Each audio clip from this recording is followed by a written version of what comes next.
The EP Podcast. Heard everywhere podcasts can be found, and always at theeppodcast.com.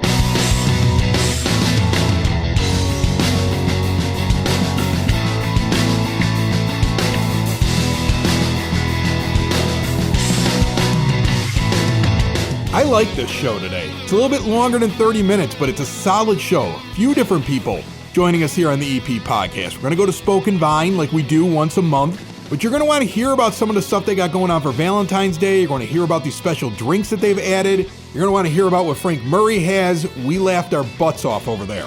And the medical segment that we do about once a month with OSF Little Company of Mary. This one's entertaining. Like, I found a funny doctor who's actually doing something I wish most doctors were doing. I bet you wish your doctor were doing this. And Glenn Panucci is going to help us out with the word on the street because the Evergreen Park Historical Commission is making some changes and adding some things. And he's going to talk about some village events, including Flake Fest. It's all brought to you by the First National Bank of Evergreen Park. I was just in there today making a deposit. You walk in, everybody knows your name. It's like Cheers, but a bank. If you didn't watch Cheers, then you're not as old as me, obviously. The First National Bank of Evergreen Park loves Evergreen Park as much as you do. That's why they bring you total access checking. Free ATMs nationwide. I had to use a sketchy ATM just this past week. Really high fee, did not matter. They just put the fee back in and it makes it free for me. It costs them money, not me. $300 bonus with qualifying activities when you open up that account. The mobile banking tool's incredible and there's no overdraft charges. Get in there today. It's old school in the best possible way with all the new school tools.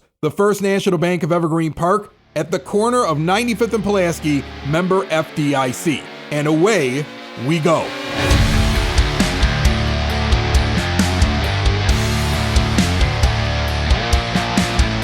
The EP Podcast at Spoken Vine. Frank Murray from the Evergreen Park Public Library sitting here with me. We're going to drink a little. Yeah. Not the kind of drinking that you would expect, so we're going to get into that in just a quick moment. And speaking of drinking, why don't we start off real quick with your big thing, because I want to make sure that people are signing up for this, because I feel like you're about half full. Correct. Like, I went and looked at it the other day. I signed up for the Sip and Sample event that's happening in February.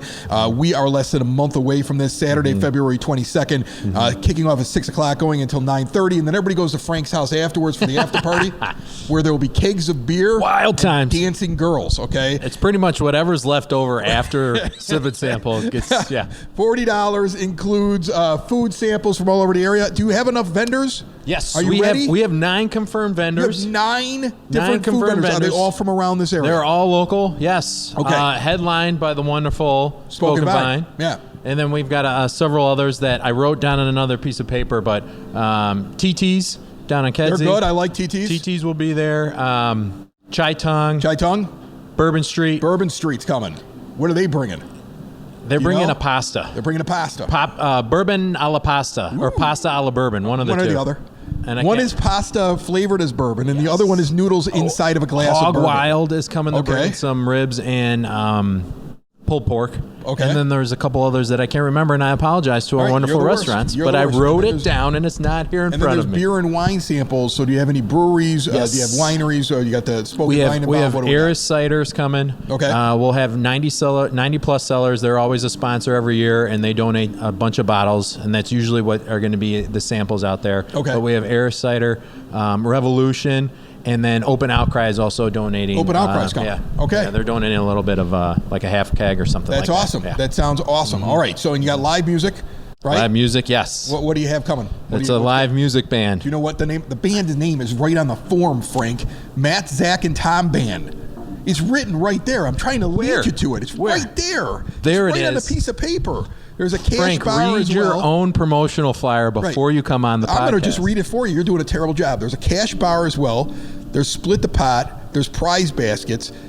This cash bar thing, though, I mean, like $40, I'm still getting samples, right? And then I go, if I want more than the samples. So whatever's on the tables will be there, and we usually have some additional stuff like some seltzers and things like that. Yeah, because I mean, I'm going to try to get as much of the samples. Domestic beer. Before I start spending money, I want to get all the samples I can. So I'll be there right at 6 o'clock. Oh, we're watching you, Chris. Yeah, I already know how you do the reading programs, so I'm going to be making sure you don't go around all the time. All right. You can give them a call to get tickets at 708-422-8522, or you can go to the website website, which I'm sure Frank needs the flyer for, so I'll just read it, evergreenparklibrary.org. Let's bring Bridget in here from Spoken Vine to start drinking. You need one. Watch out, that. Bridget. Jeez. You need one. Sip and sample. Rough with a crowd lime. here. Yeah. My goodness. How are you? I'm great. You know, you can always come to Spoken Vine before or after the sip and sample. That's where I'm going. Yes. You know that's where I'm going. This is where I go. I've been telling people that this scene here is something that they should check out, especially guys like me, single men. Okay? Single men. Seriously. There's women that come into this place. There's a great bar to sit down and have Single women. single women. Single- Well, you want them to be single. Otherwise, their husbands come and find you later. Because they all live nearby.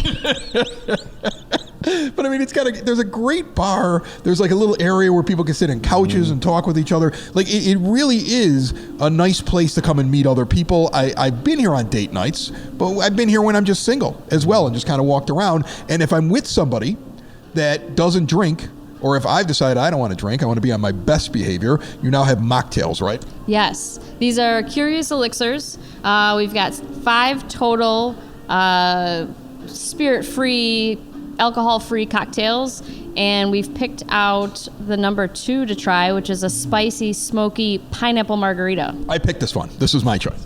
Well, I ordered it because I love like jalapeno margaritas. Those are my pineapple jalapeno margaritas are my favorite. So I'm really excited. Get in there, Frank. We're going to try this because Bridget told me that they hadn't tried any of these yet, right? Cheers. Cheers. Here we go. This is a blind taste test of one of the mocktails. And I'm going to get Frank Murray's opinion of this first. You can definitely taste the jalapeno spice. Yeah. That hits me right away. And then there's pineapple there. It's very delicious. Oh, I like that. Here's my problem with mocktails sometimes. They'll just taste like syrup. They're like all the stuff that would have been in there without the alcohol. this is really This doesn't taste like that. This is enjoyable. No, it almost has like an herby thing that is almost replacing what you would think of like tequila. Yes. So There's something that actually tastes like there might be alcohol in it. yes. Yeah. I almost want to Cocktail. drop some tequila in there. That's how good it is. If I decide I want to drop some alcohol into this. A little pocket tequila. As we're at the end of January when this airs and we're going into February, we're going to be talking about February stuff. Some people did the dry January thing and maybe want to stay dry all the time. There are plenty of options here to be able to do that. What do you guys have coming up in February? Great stuff for Valentine's Day. So the day before Valentine's Day is a Thursday. We're going to do a Galentine's tasting up here at the party table. So that'll be 12 seats. I believe we're going to do a little bit of everything, sparkling, reds, and whites. And then like with all of our tastings, there's food that's paired with that. And then the day after Valentine's Day, we're going to do couples yoga. We've got a wonderful woman coming in that has done this in the past, has facilitated a couples yoga with small groups. Her name is Wanda from What's Next Solutions, and we can do 10 couples. You work together. It's nothing X-rated, but it is supposed to, increase. I wasn't thinking it was X-rated until you said that. I was like, oh, they're doing yoga, and then you're like, well, it won't get that crazy, but it could. And what are you talking about? I mean, some people might want to pitch it to their husband, and they're like, I'm not doing that with other people. So we want to make sure that they know. Yeah, It's couple friendly. It's couple friendly. It's couple friendly. You're not going to be group friendly. There you go. Friendly. There you what if go. I come and I don't have a partner? Will I be paired up with someone? No. I'll try it, Frank. Yeah, watch. You got to watch him. He's going to just be in the back and in the background. He's going to be like, it's rough out looking there. for a partner. Yeah. All right. How do people sign up? You can sign up on our website. We'll also be pushing that out on social media. And then with that, we're going to do sparkling toast right after. And then everybody gets a glass of wine, and we'll have other small plates and meze boards out for snacks afterwards. All right. If anybody needs a partner for couples yoga, hit me up. Chris. Hit me up on the DMs. Thank you, Bridget. Thank you. Thank you. This is delicious. I'm going to pass her over here because I'm sure she wants to finish her drink. I'm going to be drinking it the entire time. All right. So you did some really interesting stuff 2024 by the numbers, Evergreen Park Public Library. So every year we have to report to the Illinois State Library all of our statistics that we did the previous year. Okay. So our fiscal year goes from January to December, and then we have 2 months to report all that data. It's part of the requirement, our library certification process. So if I don't do this, Frank gets fired.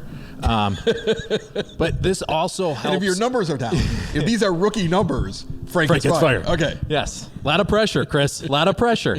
But no, and what's really important in these numbers, the Illinois State Library compiles them, and then they send them off to the Illinois Museum and Library Services, which is a federal agency, and they use that data to then create federal funding and grants for libraries. So this is really important.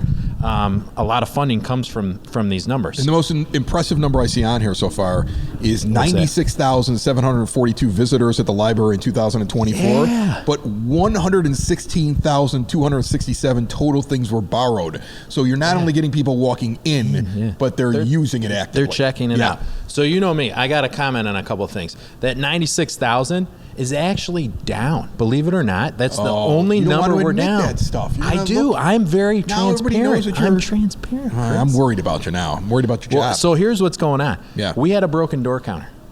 We had a broken door counter for several months. The excuse you're giving? Yeah, that's the excuse I'm giving everybody. And we also have noticed, like, we'll have a group of 10 people walk in and only 2 people get counted. I'm like, what's going on here?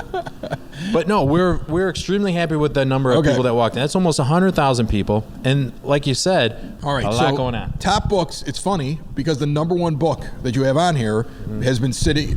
These books have been sitting on top of my table because my little guy gets them. So the kids led the top books, Plants vs. Zombies. For some reason. It's a huge graphic novel love that, collection. Right? Yep.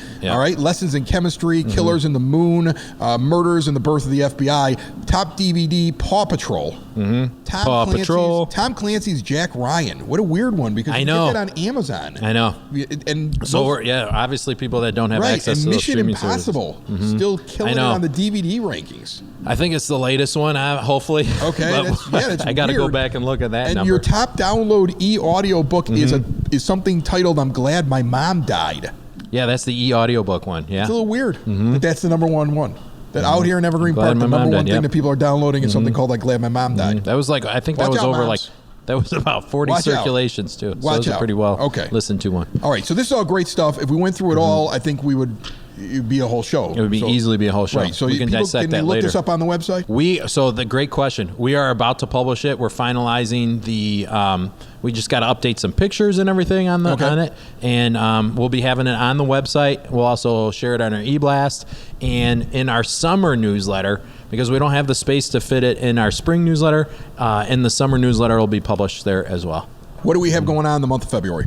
Well, first I want to give a quick shout out to we're having our 3rd annual job fair. We're teaming up with the Evergreen Park Chamber of Commerce. Okay. And we're hosting a job fair on Sunday, March 9th from 1 to 3 p.m. We already have 9 businesses participating so far. The Village of Evergreen Park will be there. Culver's of Evergreen Park, OSF Healthcare, Arrow Special Education, Evergreen Park District 124, the Illinois Department of Children and Family Services, Richley Vans, Mariano's, and Blue Cap are all signed up. So if you're listening to this, you're a local business that would like to sign up, you can do so from our website.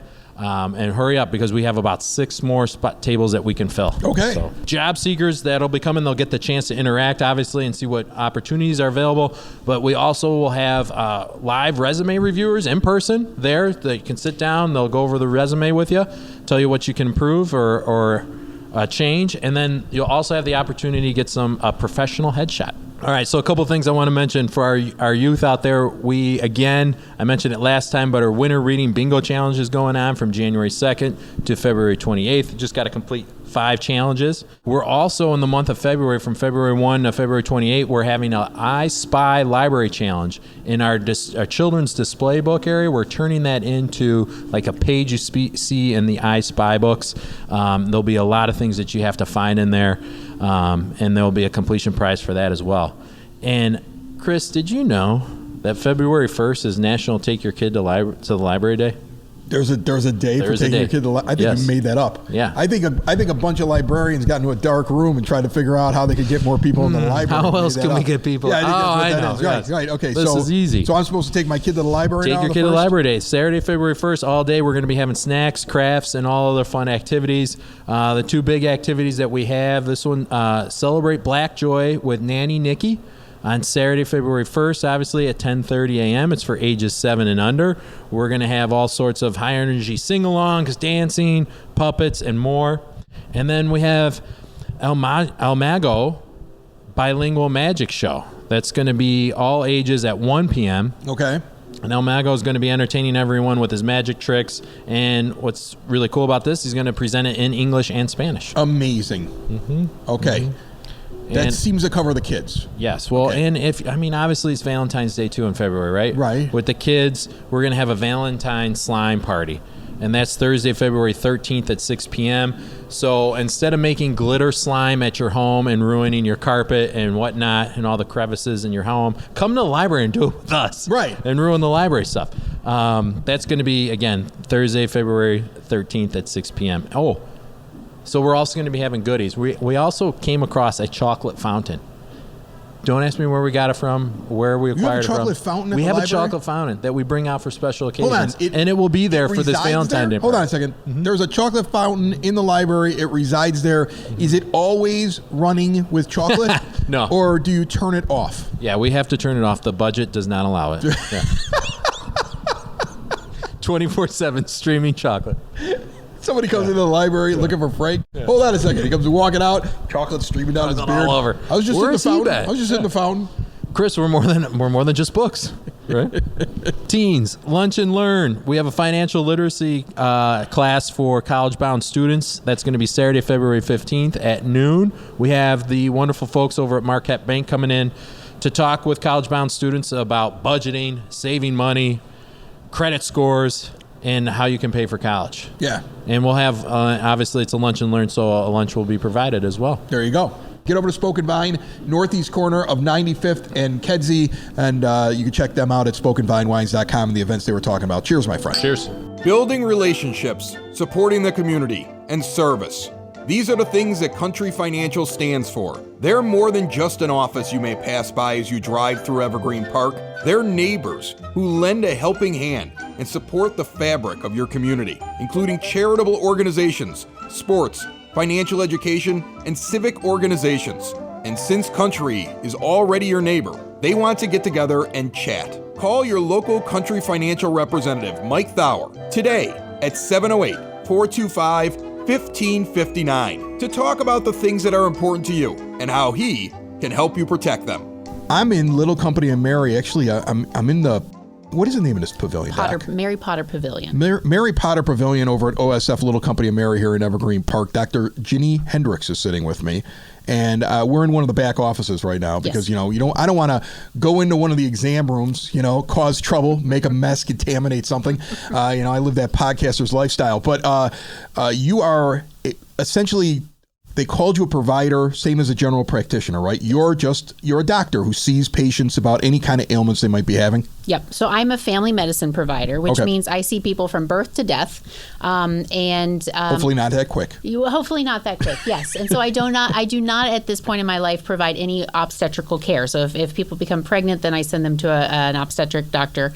But otherwise, I see newborns. I see newborns in the hospital when they're born. So you start right at the beginning because like my kids had a pediatrician. I had a pediatrician. Yep. I had a guy we went to until I was like 18 years old, and I felt weird going to him because he kept meowing in my ear when he was checking it, because he was still doing the little kid thing, but all he did was little kids, and the doctors that my kids see only do little kids, but you start right at the beginning, the whole way. The whole way. So, if my patients or if new patients have new babies and they say, hey, I'm going to have a baby, I'd like you to be the baby's doctor, then I'll see them here at the hospital if they're born here at Little Company. Otherwise, we'll see them for their first visit a few days after life here in the office. And the beautiful thing about family doctors is, one of your kids gets strep, you call in the next day, you're like, listen, remember we saw, Tommy the other day with strep, guess what I've got today? Yeah. And we're like, hey, we know you're our medical, you're on our medical team and everything. let's go ahead and just treat you. Right, you don't need to go back for it. That's always one of the more frustrating things for me is that, like, look, it's going through the whole house. Yes. I have the same symptoms. Yes. Do you really need me to come drive out there? But if you're seeing a pediatrician, Right. then they're like, well, I'm sorry, you're not our patient, so we can't, Right. legally treat you. That makes an awful lot of sense. So you're basically taking care of the whole family. Yep. And then you have the perk of being in the hospital. Like here at OSF, I mean, this pavilion is, I don't know, does it connect? Or do you It have to go does. outside? There is a walkway. Okay, so there's a way for you to get in there. But you can just walk over if there's a patient of yours in the hospital with something and almost not only check on them, right? But I mean, if they're in the hospital, they may need a surgery, they may need something else, but you're still their primary. You can kind of step in and advocate. You can make sure it's going in the right direction. Actually, more so. I actually admit my own patient. I am your attending provider when you're in the hospital. So if my patients who I've seen here in the office, they get admitted for any reason to the hospital, they are still under my care. And so I direct the entire team. If they need a cardiologist, I'll bring that cardiologist in. If they need a surgery, I'll bring that surgeon in. I take care of them. And then, I see them in the office, I see them in the hospital, I'll see them in the office to follow up. And I'm there the whole way. Occasionally I take a day off, somebody else fills Right, yeah. But otherwise I know exactly what's going on the entire time. That's important because that's one of my biggest complaints about modern medicine is the idea that you are constantly going from one doctor to another doctor to another doctor to a specialist to a hospital to wherever you're going. You're constantly reminding them of everything that's going on. Yep. You might miss something. Nobody's sharing the same documents. Mm-hmm. And then you get this situation my mother had, not at Little Company. Okay, she got taken by ambulance to another nearby hospital here. And she ends up in there and she had just had a surgery. It was a planned surgery. She had a knee replaced. They put her on medicine. And there were so many doctors involved that nobody noticed that the painkiller medication was going to interact badly with the medicine she takes for other ailments.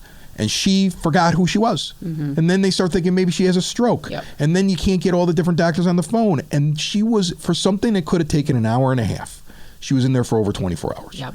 Sitting in a hallway because the doctor who was in charge changed almost every couple of hours. So what you're describing is how I think it should be because that's incredibly frustrating. Yeah. It's not the way that medicine is moving. Medicine is definitely moving to a hospitalist team that only cares for you in the hospital. And that's a lot about like work-life balance for doctors and all that kind of stuff. But, my partner and I and a couple of the other doctors here at Little Company, we think that this is important. We think that people should have continuity of care because it does reduce medical errors. And there's been huge improvements in the last few years about medical records. And now we do share medical records with all the local hospitals. And so the information should be there, but it's very difficult sometimes to access and to find. It's there, but somebody has to go digging through all of this. Is that one of the harder things as a doctor with a new patient? Like trying to make sure you understand the full history.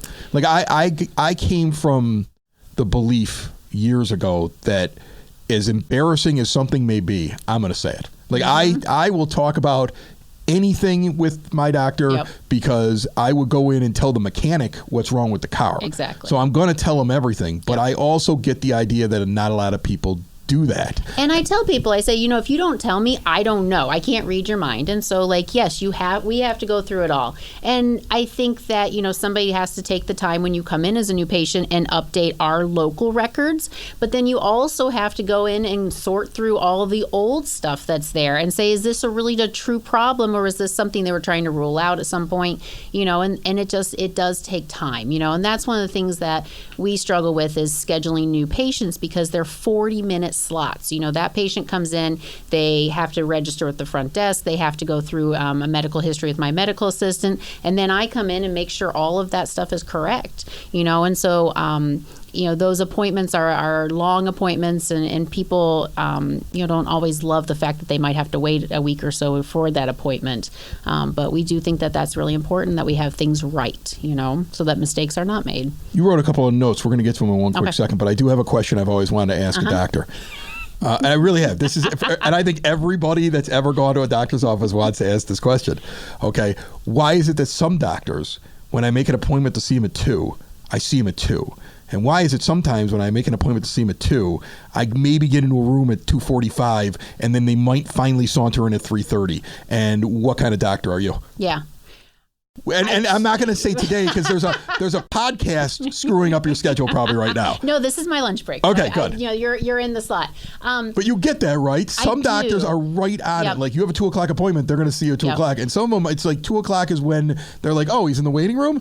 Please enjoy this music for the next hour. Yeah. Well, so my schedule, I essentially have somebody who's scheduled every 20 minutes. Okay. But not everybody has a 20-minute problem, and somebody may walk in and say, hey doc, I got some shortness of breath, and it just started this morning, and then that kind of blows my schedule up because now I'm thinking, okay, is this person having a heart attack? Are they having a pulmonary embolism? And that may take 30 minutes. It may take 45 minutes to get through that patient and get everything situated. I may need to make phone calls to the pharmacy. I may need to call the hospital and get them an admission, all of that kind of stuff. And then, my next patient's already 20 minutes past their visit, and maybe they have a couple extra issues to follow up on. God, these people with their problems. But so, sometimes it can be cumulative. And so definitely, if you're like super, you have to have appointments go quickly. I think first thing in the morning is usually always, people usually start on time. Things haven't gotten screwed up yet. Exactly. Okay. Like stuff has not started to snowball. And then after our lunch, and so, but my lunch can be, some days it can be noon, some days it could be 3 p.m. if I'm working, one night until 7. Right. So, you can always ask, hey, what's the doctor's lunch break? Yeah, I'd like to come right after the lunch when she's refreshed, she's fed, and she's not dealing with a bunch of garbage. Right, exactly, and happy. So I think you wrote down a couple things that you're seeing the most of or that you want to talk about. What do we got here? Well, today? I think our main topic today that we want to talk about was diabetes. Okay. Because probably about 12% of Americans have diabetes. This is what I threaten my kids with every time they want to eat more sweets. Right. I'm like, you're going to get diabetes. I'm a jerk. Right. But it's so hard. Like when you have kids, like my kids are like, well, are we going for ice cream? Are we going for shaved ice? Are we going to Nicky's to have don't we get a treat? I didn't get a treat every night. Yeah. And so, probably over 50% of those people who do have true diabetes are undiagnosed, and that's a huge problem because there's a lot of health concerns that come from diabetes. We worry about eyes, we worry about kidneys, we worry about brains and nerves and all this other stuff. And it's a blood test, right? It's all it is, right? Yes. I get... There's a printer going off next to us. I love that. I get a blood test every year, okay? Because there's so many different reasons to get one. I want to check all my cholesterol. I want to check my blood sugar. I want to check everything that's going on. I get everything I could possibly have checked out. I'm surprised a lot of people don't do that. A lot of people don't do it. 80% it just seems silly to me. 80% of people who have pre-diabetes have no clue about it. You get an oil change every so many miles and every so many months. And you're telling me people aren't going, you know what, I'm going to walk in there. No, people are like, hey, it's been a couple of years since I've seen a doctor. Wow. Yeah. That's crazy. Which makes, and so it's an easy visit if you do it every year. You come in, they say, hey, did you get your mammogram? Did you get your pap smear? Did you get your colonoscopy? Get some labs. I used to hate going in because they were going to weigh me. Yeah. And I was like, that was it. I'm going to go in, I'm going to get shamed because I used to be bigger. And I think that's one of the things that used to keep me away. But then I just did the trick of don't look at it. And they're not going to tell me. Yeah. And then they just want to check all the stuff. And then you just kind of move on. And then eventually I lost the weight. Yeah. So, yeah. And I have patients who are like, no, I don't want to be weighed. Perfect. Keep walking. That's awesome. And awesome. we're, and you're making a case for me to switch to you, Doc. You're like, you're gonna be here when I'm in the hospital. Hopefully you're not gonna be in the hospital. You're gonna listen to all my problems. If I see you after lunch, I'm not gonna have to wait very long. I don't even have to know what I weigh. This is great. See? Yeah. But a lot of people are coming and talking about weight recently because there are a lot of new medications on the market and everything, and so people are interested in that. And we see it, What do you think? What do you think? Would you tell somebody to take that Ozempic stuff? Because they look like skeletons. They look like skeletons, these Hollywood people. It's all how you take it. Their faces are for diabetes. Okay. If you're using it for weight loss, it comes under a brand name called Wegovy. Yeah, but people are using it. People are using it, yes. And so, some of it depends on how much you're using, what dose you're using, how you're eating with all of it, because people do lose the muscle mass, and so you get the flat butt and all that kind of stuff. Right, because everything goes away. Everything goes away. Yeah, that's a problem. Yeah. But, depending on where you're starting from, a lot of people are interested. I guess that makes sense. Yeah. I don't want to be flat, though. I got to have a little curve. What else do we have here before we let you go? They had also asked me to talk about some testing for heart disease and other things, and so that's very smart to do. I think we're gonna have a cardiologist on here in a future episode very soon. Okay. But I will tell you a little personal story here, and maybe you can kind of comment on. I would say it was about 2-3 years ago. I'm carrying a little bit more weight. I go in to see my doctor. I tell him everything. They're doing the blood test. He goes, your cholesterol's a little high, your blood pressure's a little high, and I think you need to lose a little bit of weight, and you need to get a little bit more exercise, but I'd like you to go get this scan that looks at just your heart valves and sees if there's anything going on. And when it came back, he said you have a little bit of plaque in one of your arteries. You're not going to die. You're going to be fine. But like if you keep doing what you're doing, you will have a problem 10, 15 years from now. So lose weight and stop eating all the ultra-processed foods because that's the key. And I made a real change in my diet, what I was actually eating. It doesn't mean I won't have a hot dog every once in a while. But like I really changed the majority of the food that I was intaking, cut out fast food, all this other stuff like that, and suddenly saw a major change. And that's probably the kind of thing you're talking about because people hear what you're talking about. They go, well, I don't have any chest pains and I run, so I must be fine. And that's not the case. No. And that's the beauty of coming in for a yearly, exam. We talk about what's going on. We check to make sure that we catch things early because a lot of times if you catch this stuff early, you can head it off. Dietary changes, exercise changes are hugely beneficial. And then you're not looking at a handful of pills every day, but you have to know it's a problem to address the problem. Exactly. Awesome. Well, if somebody wants you as their doctor or they want to come over here and see if they want a doctor at OSF, is it real simple? Just call us. Okay. Yeah. So we have multiple locations. There's locations in Burbank. There's Chicago locations. We're here in Evergreen Park. There's a Mount Greenwood location. They also have Oak Lawn. And then Palos Heights is their other location. Okay. And so OSF is everywhere. OSF is everywhere. We're on the EP podcast, but OSF's all over the south side. For sure. And there's doctors like you that are attached to the hospital. And it's incredible to me that something so simple is not used so often, right? That you are the kind of doctor that it's almost old school. You're like from the 1880s. Okay, old Doc Hendricks comes by with her bag and she births you. She takes care of your whole life. She helps out with the surgery and she stands there when they lower you into the ground. Hopefully not too soon. We're not lowering anybody in the ground. Dr. Ginny Hendricks, thank you so much. It was a pleasure.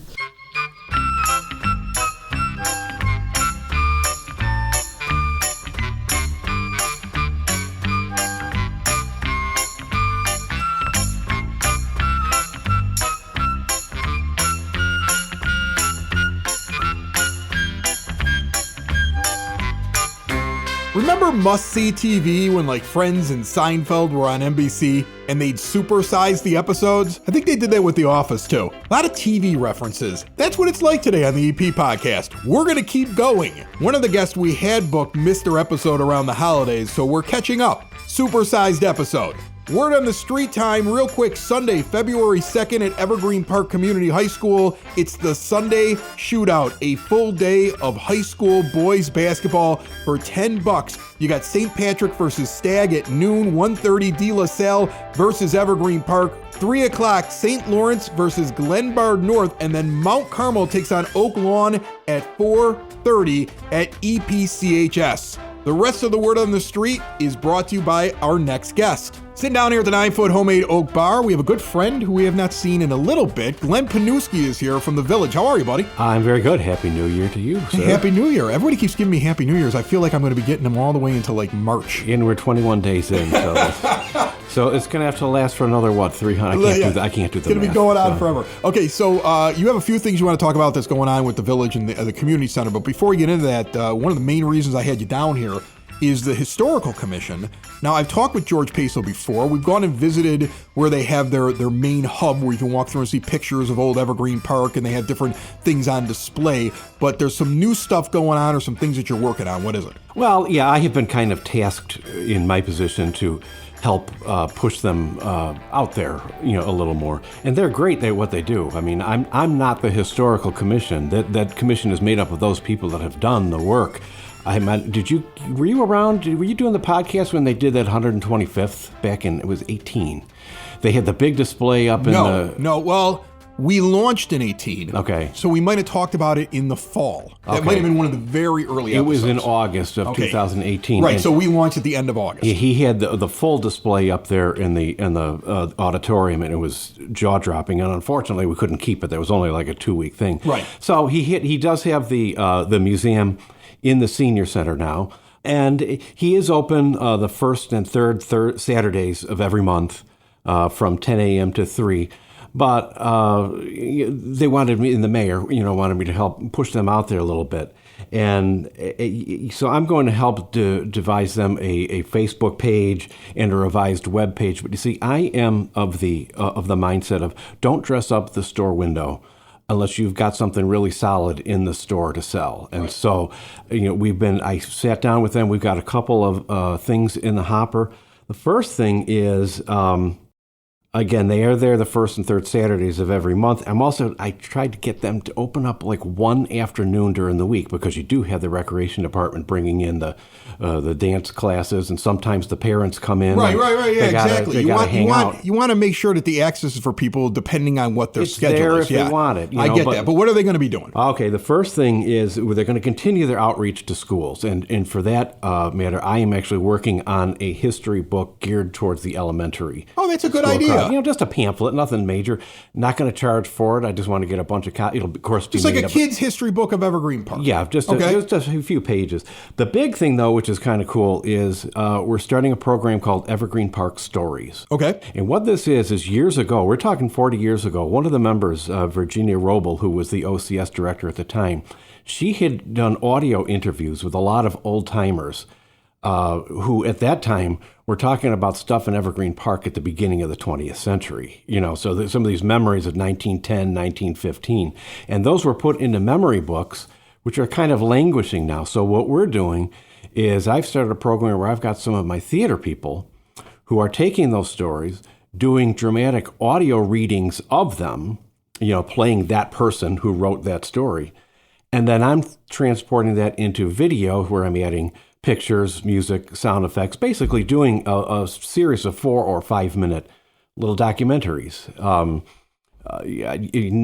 We're not being Ken Burns here, but it just actually brings these to life a little bit. So you're going to start see these on the website very soon. I've got the first couple recorded from my theater people, but then what we're going to do to try to get the community a little more interactive is we're going to come out and say, hey, would you like to come in and read, the memoirs of whatever lady or man? You just come in, you just read it, fluent reader, and then, like I say, we will take that and then make a little video out of it. So that's where we're going with this. And again, these will all be on the website, the Facebook pages. Okay. But in August, we're to help commemorate the 150th birthday of the very first school building here in Evergreen Park. So that's a long time ago. That had to be one of those like single buildings, right? That'd be one of those. The Little Red Schoolhouse on 95th and Sawyer was built in 1875. So we're at 150 now. Yeah. And so to help that, what they're going to do is they're going to take that display in August and expand it into the rest of the dining room, and under the header of Evergreen Park Days. So they'll have a much bigger display for a week, 10 days. We'll have a little audio-visual thing going, a little more interactive. Do you get a good crowd for these things? I've gone through it, and I got to say honestly that I actually enjoy it.